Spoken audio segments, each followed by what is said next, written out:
ka niya, kaya kanya sinasaktan. Pero may ibang lalaking karapat-dapat para sa'yo. Hans? Nasaan si Kiefer? Anong kailangan mo? Pakawalan niyo po ang kapatid ko, parang awa na po. Handa kang mamatay para sa kanya. Si Graciela po. Umalis na. Kala ko nang paalam sa'yo. Graciela! Pumunta ka ba dito para pigilan akong umalis? Binalikan kita dito. Ikaw naman talaga ang mahal ko eh. Patawarin mo na ako, please. Pakawalan niyo na sila. Maraming salamat po sa inyo. Sige na. Baka magbago pa ang isip ko. Gusto ko na naman makatulong. Kaya ako sumama sa racket ni Hans eh. Sorry talaga, ate. Ayos ka lang? Kiefer! Kiefer! Naabutan mo ba si Graciela? Kabalikan sila. Okay na ulit kayo? Martin, kasi Graciela, kung nagkabalikan kayo, hindi mabuti. Ang napagdesisyonan namin, si Boji. Alam mo ko bago sa atin, ha? Iniisip mo pa rin tungkol sa hindi pagpili sa'yo. Nung simula, hindi naman talaga ako interesado sa promotion na yan. Siguro nga dapat ko nang tanggapin na talagang hanggang dito lang ako. Siya nga pala, nakalimutan ko sabihin sa'yo. Nakita ko si Leilani. Kasama yata yung boyfriend niya eh. Ang yabang pa nga ng boyfriend niya. Kala mo kung sino, ang angas. Pero huwag kang magalala, partner. Makakahanap ko na yung papalit doon. Huwag masyadong didibin yun. O paano, alis na ako. Hinintay na ako ni Lola. Babe, mag-text na lang tayo, ha?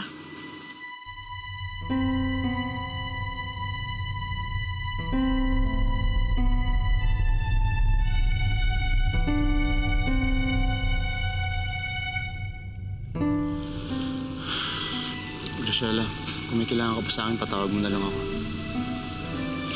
Ito muna ako.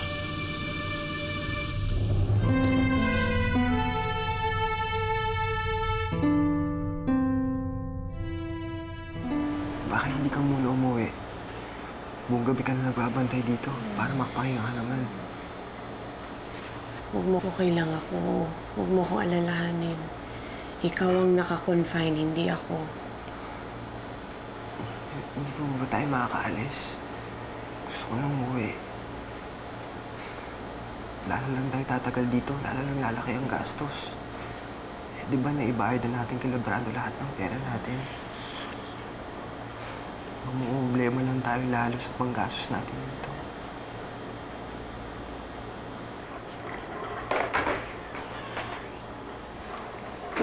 Kamusta na po pakiramdam niya, sir? Nurse, okay naman na ako. Pwede na ba ako ma-discharge? Gusto ko nang umuwi eh. Ay, sir, hintayin na lang po natin yung advice ni Doc, ha? Dadaan din po yun maya-maya kapag nakapag-rounds na po siya. Huwag mo na isipin ang gastos, ha? Ang importante, ligtas ka at maayos na ang katawan mo.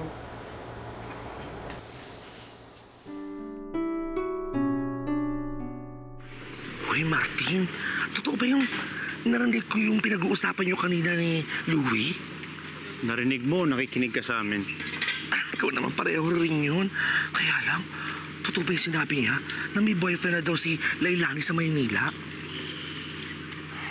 Hayaan mo na yung Kuya George. Ganun talaga. May boyfriend siya. Wala na tayong magagawa dun. Buhay naman niya yun eh. Labas na tayo dun. Lalo na ako. Sa bagay, ikaw nga meron ka ng Graciela eh. Kuya George, kay Louie na siya. Eh ano nga ba dyan sa babaeng yan? Bakit pa nakipagbalikan doon kay Louie? Eh halata naman na hindi siya masaya sa piling niya. At halata rin na may ibang tao na nagpapasaya sa kanya. At yung tao na yon, napapasaya din niya. Ewan ko, basta umiwas lang ako sa gulo. Naku, mag-ingat ka sa kakaiwas mo, Martin. Baka lalo ka tamaan. Magandang araw po, Senyorita Linley. Magandang araw din sa inyo. Kakakwento ko lang kay Ate Graciela na marami pang pwedeng puntahan dito sa Paradiso. Kuya Martin, samahan mo naman kami sa bayan. Ikot mo kami doon. Marami pa akong asikasuhin dito sa rancho eh. Huwag kayong mag-alala, hanap ako na sasama sa inyo.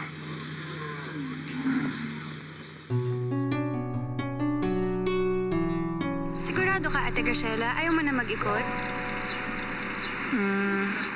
Next time na lang. Pero salamat, ah. Ba't ka nagpapasalamat? Eh, hindi nga natuloy yung pag-iikot mo. Sana kasi sinamahan na lang tayo ni Kuya Martin. Mas kabisado kasi nandito eh. Bakit kaya hindi pumayag yun? May away ba kayo? Wala. Nakakapanibago lang kasi hindi naman ganun si Kuya Martin. Usually, pag may hinihingi ako sa kanya, binibigay nun. Saka, magkaibigan naman kayo, di ba? Ang labo talaga.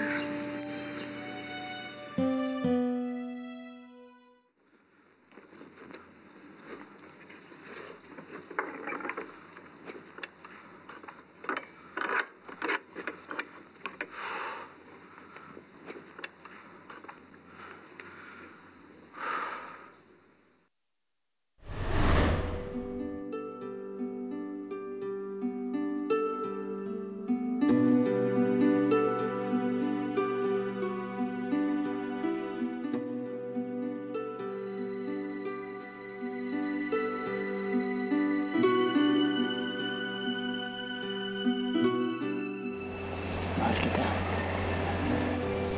Hindi ko alam kung gagawin ko kung mawala ka. Mahal din kita, Martin. Nakalimutan ko sabihin sa'yo, nung isang gabi, nakita ko si Leilani sa Manila, nagmamadali. Kasama yata yung boyfriend niya. Kinalimutan mo na nga ako.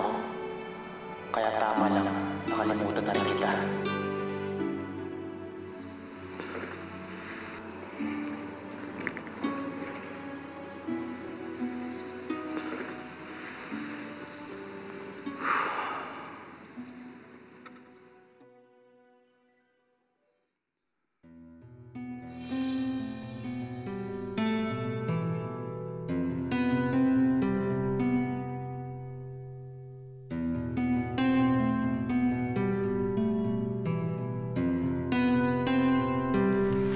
Martin, pwede ba tayo mag-usap? May kailangan ka, sabihin mo lang kung ano. Bakit bigla kang ganyan sa akin? Iniiwasan mo ba ako? Akala mo ba hindi ko napapansin? Simula nang bumalik si Louie, bigla ka na lang nagbago sa akin. Okay naman tayo bago siya dumating, ah. Ano ba nangyayari, Martin?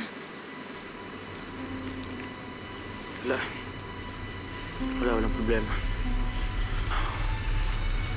Kung hindi dumating si Louie, hihilingin mo ba na wag na lang akong umalis? Graciela, girlfriend ka ni Senyorito Louie, naintindihan mo ba yun? Bago dumating si Louie, may sasabihin ka sa akin.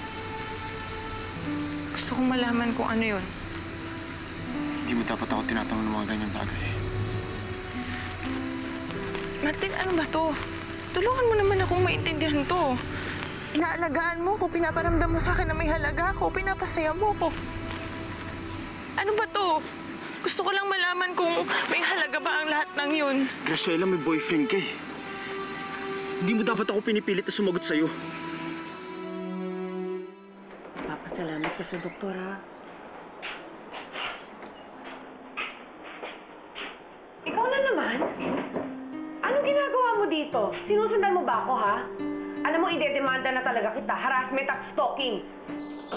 Doc, ito po yung pinapakuha nyo. Ay, ma'am, ito po si Doc. Di ba po gusto niyo po siya makilala? Graciela, may boyfriend ka. Hindi mo dapat ako pinipilit sagutin ng mga tanong mo. Drug ka ba? Bakit hindi mo na lang sagutin? Ano ba gusto mong mangyari? Umamin ako, sabihin ko sa'yo, oo! Oo, may gusto ako sa'yo. Yung ba gusto mong marinig? Ha? Para ano? Para lumabas na manunulot ako? Ha? Ano gusto mong isipin ng mga tao sa'yo? Gusto mong isipin nila na tama sila? Na pumapatol ka kung kani-kanino lang? Na isa kang malanda, isa kang pokpok?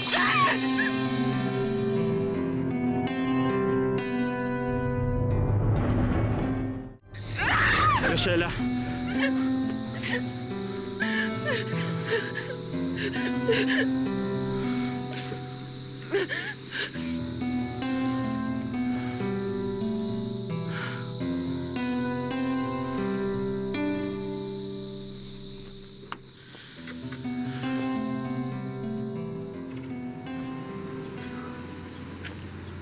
Narinig ko kung ano sinabi mo sa kanya. At naiintindihan ko kung bakit nasampal ka ni Graciela. Tama naman ako, Hulo, di ba? Boyfriend si Senyorito Louie. Ako trabahador lang ako dito. Ang papel ko lang ay bantayan siya at maging isang utusan niya. Yun lang. Maganda ang intensyon mo, Martin. Alam ko, ayaw mo lamang ng gulo. Pero para sa akin, hindi yata tama ang pamamaraan mo. Masyado mo nasaktan ang kalooban ni Graciela.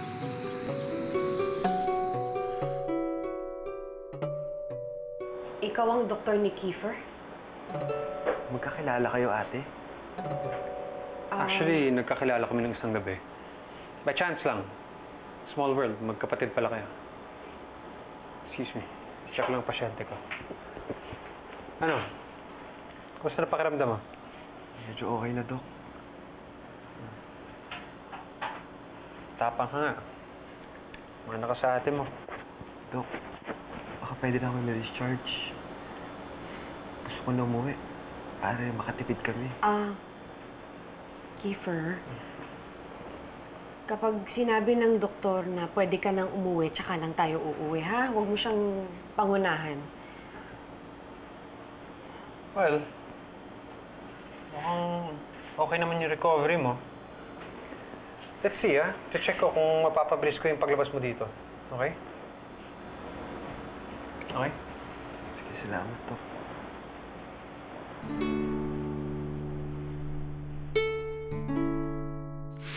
Ma'am Graciela? Ma'am Graciela, ayos lang po ba kayo? Ayos lang po. Ma'am, saan po kayo pupunta? Huwag mo nang pakialaman yan. Shota Sir Louie yan. Sige na, tulungan mo na lang sumakay na kabayo. Opo.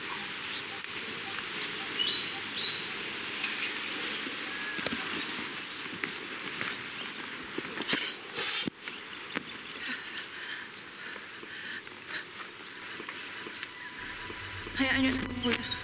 Sige, biyaan mo na.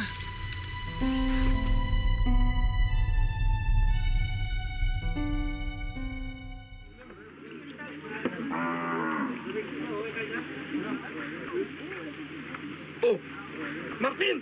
Tapos ka na kumain? Busog na ako. Busog? Ano ka mabubusog? Kakaperanggot na yung kinain mo.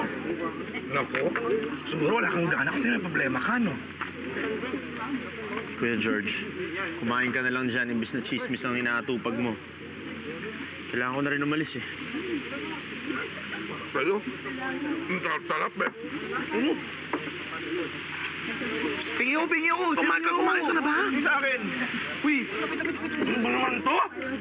Oh, Martin, ba't nandito ka? Hindi mo ba sinamahan si Graciela? Di ba bilin sa'yo Sir Louie yun? Samahan saan? Bakit? Hindi, kasi kanina, kinuha niya yung kabayo ni Mang Berto. Hindi ka naman tinanong kung saan na siya pupunta, di ba? Pare, parang umiyak si Graciela nung nakita ko eh. Ano kaya nangyari dun? Mag-schedule ka na lang ng blood test bukas, ha? Sige. Salamat. Dok,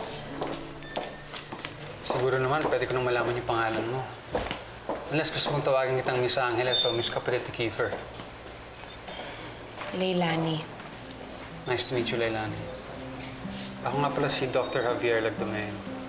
But you could call me Javier. Salamat at niligtas mo ang kapatid ko. Wala yun. Trabaho lang. Pasensya ka na rin dun sa inasal ko sa'yo nung nagkakilala tayo. Naghamit pa kita nun. So, okay lang yan. Actually, kahit ako nga, iwasan ko yung lalaki yan eh. Medyo masama yung ugali ng ex mo, no? Ay, hindi ko ex yun.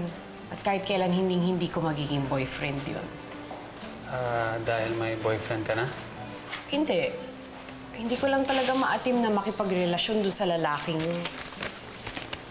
So, ibig sabihin, single ka?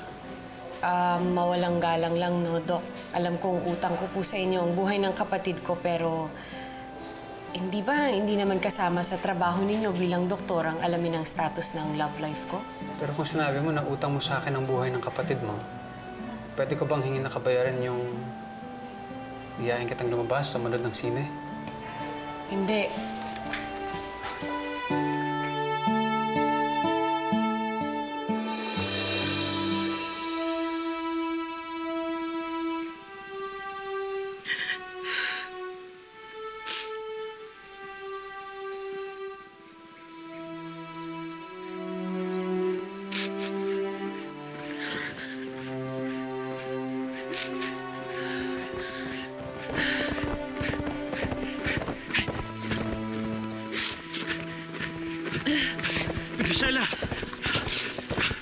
Graciela!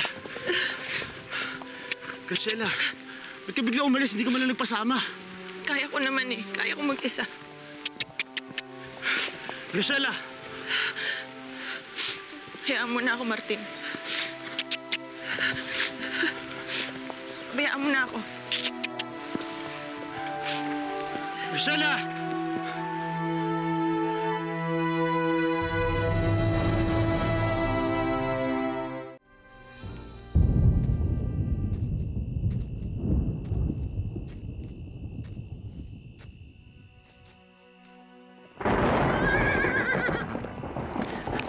Sandali!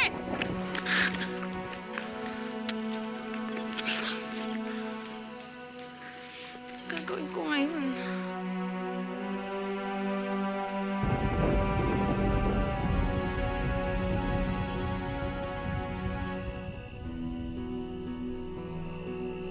Martin, ano ba to? Pinapasaya mo ko, inaalagaan mo ko, pinaparamdam mo sa akin na may halaga akong tao. May ibig sabihin ba ang lahat ng yun? Hindi mo dapat ako pinipilit sagutin ng mga tanong mo. Doon ka ba? Ano ba gusto mong mangyari? Umamin ako, sabihin ko sa'yo, oo! Oo, may gusto ako sa'yo. Yung ba gusto mong marinig? Ha? Ano gusto mo isipin ng mga tao sa'yo? Gusto mo isipin nila na tama sila? Na pumapatol ka kung kani-kanino lang? Na isa kang malanda, isa kang pokpok?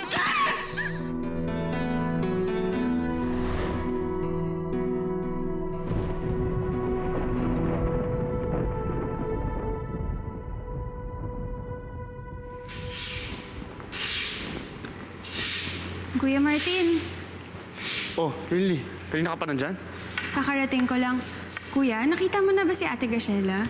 Hindi pa kasi siya umuwi sa bahay. Tapos hindi rin makontak ang cellphone niya. Sabi naman ni Kuya Boji, huling kita raw niya may dalang kabayo daw. Ibig sabihin, hindi pa siya bumabalik hanggang ngayon? Baka nawala yun.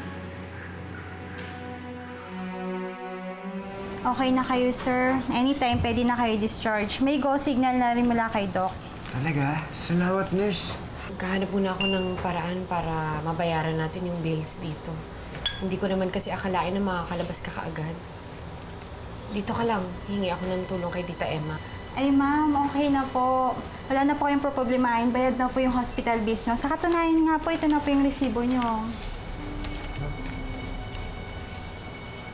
Sino nagbayad nito? Baka si Doc, ate. Di ba magkakalala kayo? Baka ginamit niya yung koneksyon niya para makatipid tayo. Dito ka lang, ha? Kakausapin ko lang si Javier.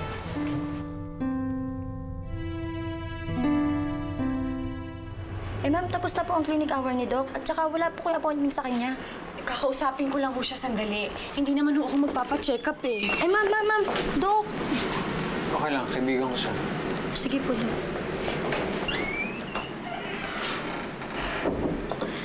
Bakit mo binayaran ng medical bill ni Kiefer? Hindi ko naman hinihiling yun ah. Ayoko magkaroon ako ng utang sa ibang tao. Hindi ko alam ano sinasabi mo. Wala akong binabayaran. Ang sabi lang sa akin ni Kiefer, gipit daw kayo ngayon. Kaya plano ko lang i-waive yung professional fee ko. Yun lang naman eh. Pero wala akong ginagawa. Pero ikaw lang ang kakilala namin sa ospital na to. Alam mo, tatawagan ko yung cashier's office ngayon, ha? Para maklaro yung lahat.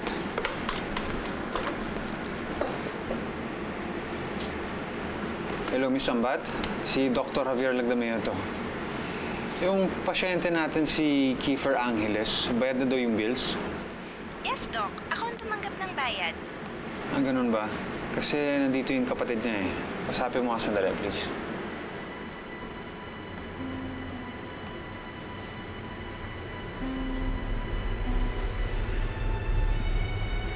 Magandang araw po.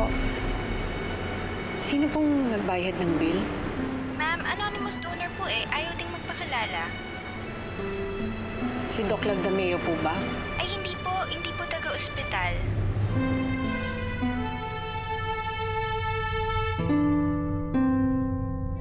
Sir, positive po lahat ng utos nyo sa akin. Actually, nabayaran ko na rin ang hospital bills ni Kiefer. Kaya nga mamaya makakalabas na yung magkapatid. Good. Sir, matanong ko lang, ano ba talagang balak nyo doon sa magkapatid? Kasi matapos kayo nakawan, ngayon naman parang tinutulungan nyo. Hoy, wala kang karapatan tanungin ako. Naintindihan mo? Sabi ko nga po, negative.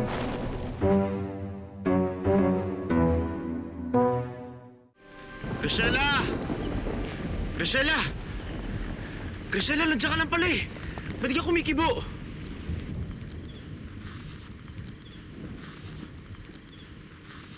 Grisela! Pwede ba umalis ka na?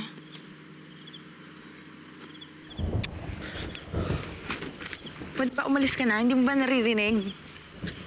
Grisela, hindi mo alam kung saan ang daan pa uwi. Baka mapahama ka lang sa ginagawa mo. Eh, anong pake mo? Tsaka bakit ka pa kasi sumunod-sunod dito? Iniiwasan mo ko, di ba? Hindi kita kailangan. Grisela, sandali. Huwag ka na magalit. Sige na, umuwi na tayo. Hoy! Sandali! Grisela, kailangan makauwi tayo bago bumuhos ang ulan. Tara na.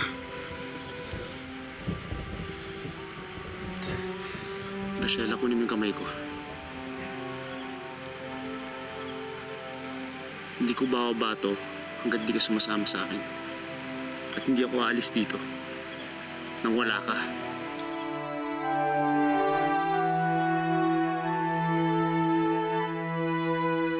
Mukhang type ka nito ka. Tumigil ka nga. Bakit naman ate? Ano masama ron? Puwera na lang kung hindi ko pa nakakalimutan si Kuya Martin. Kung magpapakyut ka, wag na sa akin. Wag mo na akong pag-aksayahan ng oras dahil wala akong panahon para dito. Ikaw wala naman paparamdam sa akin na may halaga ako. Ba't hindi naman kita? Lagi ako nandyan para sa kanya dahil kailangan niya ako. Hindi! Lagi kang nandyan sa kanya dahil si Graciela na ang tinitibok ng puso. 39.1% passed the bar exam. Page 5. Magkasama na naman kayo ni Graciela, no? Masaya ka talaga pagkasama mo siya. Masaya.